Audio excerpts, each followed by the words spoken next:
మహాభారత యుద్ధాన్ని ఒక్క నిమిషంలో ముగించగల యోధుడు.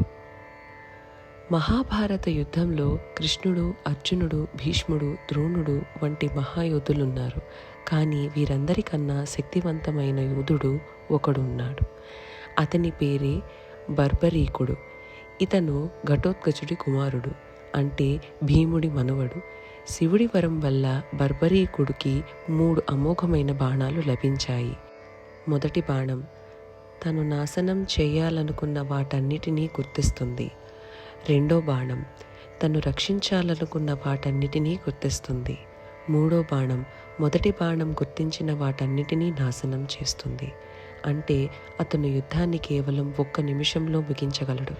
కానీ అతనిదొక శపథం: ఎవరు బలహీనంగా ఉంటే వారి పక్షాన్నే పోరాడతాడు.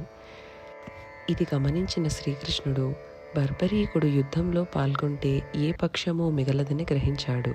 ఎందుకంటే అతను పాండవుల వైపు చేరి కౌరవులను చంపడం మొదలు పెడితే కౌరవసేన బలహీనపడుతుంది.